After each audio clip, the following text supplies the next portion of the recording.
Hey everybody, Jillian here with a new Bible journaling process video. Today I was inspired by a scrapbook page that is kind of old, and I'm going to do my best to source it for you. I'll put that in the video description down below.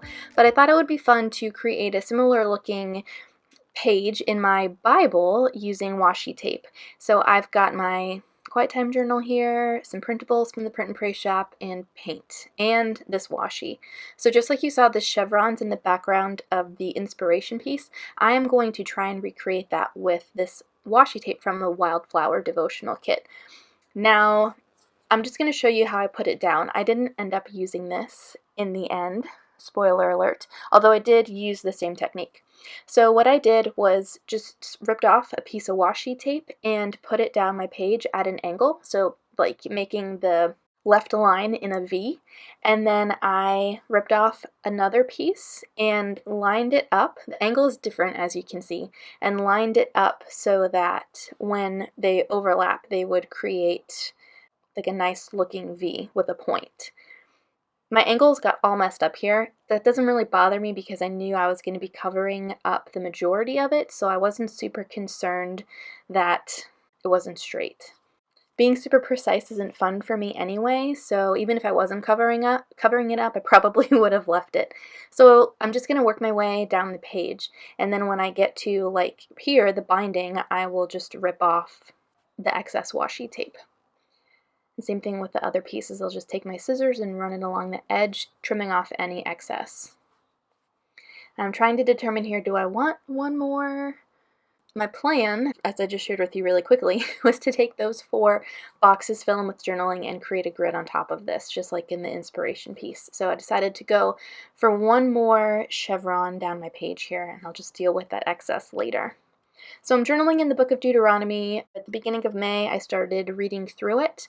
Not really doing an in-depth study, but just reading it. And then in my journal, noting any questions, any takeaways, comprehension type things.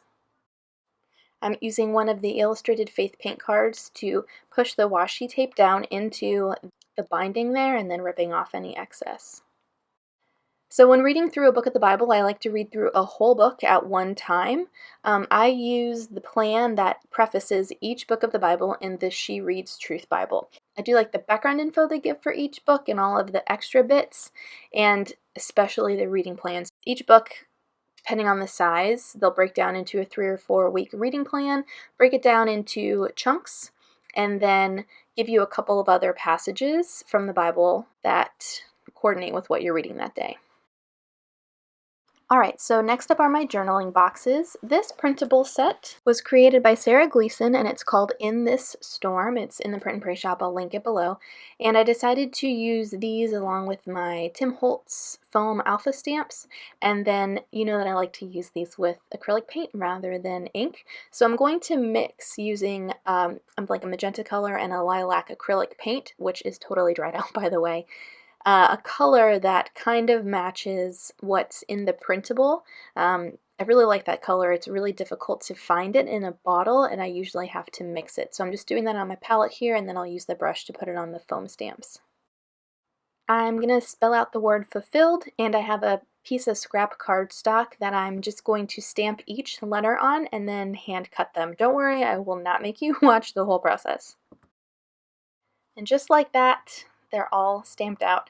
I stamped a few letters multiple times because I wanted to choose from the best impression, and I'll go ahead and put those guys away and then open up my journal and then figure out what I want to type up in these boxes. I'm only going to use 4 even though there's 5, and I'm going to leave that really pretty like corally color out this time and just stick to the 4 cooler tones.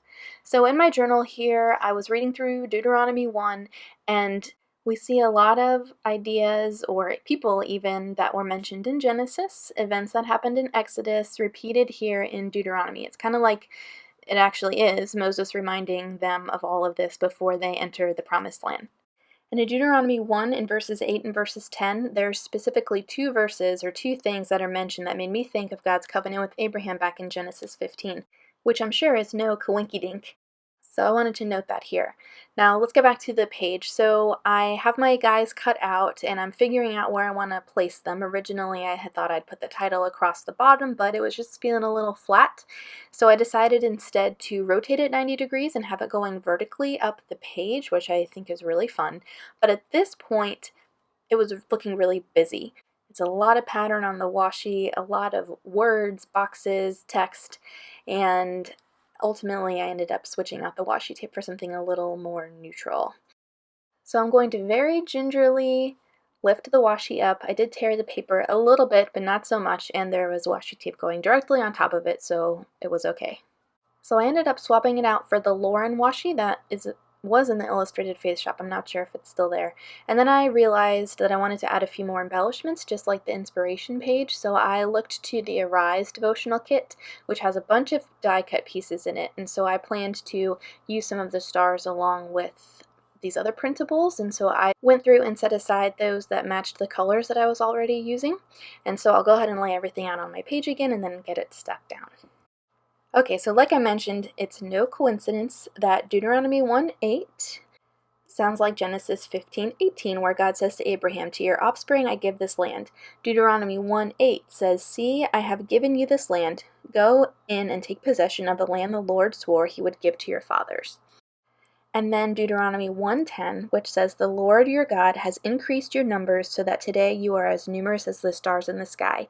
The inspiration, that's what made me pull out the stars from the Arise kit, echoes Genesis 15:5, which says, "And he brought Abraham outside and said, 'Look toward heaven and number the stars, if you are able. So shall your offspring be.'" It was so cool to see back to back in Deuteronomy 2 ways that God had fulfilled his covenant with Abraham. And I remember reading it and I was like, fulfilled, fulfilled. And it teaches us some 3,000-ish years later that God is faithful. He keeps his promises, maybe not in the way that we would think, because there's a whole generation that didn't get in, even though they were wandering in the wilderness, which is another video for another day. But I just love seeing this concrete evidence of who God says he is. It's the coolest. I don't think I'll ever get over it. Anyway, so I grabbed my Bible mat because I couldn't find my ruler, and am just taking my .65 journaling pen to create a grid behind each of these cards before I put some more stars down. If you look on the inspiration piece, if you want to go back and look at that, there's like a grid behind the 4 cards that are on the chevron patterned paper. So I definitely wanted to add a little bit more black ink to this page and make it a little more graphic. I made sure all my letters were kind of straight and then just went to town adding stars. I put some like going off of the page. I thought that was a fun look, and then kind of clustered them around the bottom to bring some weight to the bottom, and then I added a few at the top just to bring some extra color up towards there. I trimmed off the excess, and then I looked to what I had written in my notebook, and I'll add that in between the washi strips here. But first I'm going to underline the verses that I'm referencing, and then write down just kind of what I had written in my journal, and then add a date stamp towards the bottom. I like kind of doing things on the diagonal. That was fun. The washi definitely dictated that. And then just as a finishing touch, I'm going to add some black watercolor paint splatters, just because, why not? It's fun. It fills in some of that extra white space, and that is going to do it. So I've got a finished look at my page here. I've got the printables and a lot of the things I talked about and used linked down in the video description below if you guys want to check those out. I'd love to know what you guys are reading, what you're learning about God. That is just like mind-blowing, chill-inducing. I love sharing that kind of stuff. And I hope you have a great rest of your day. I'll see you soon.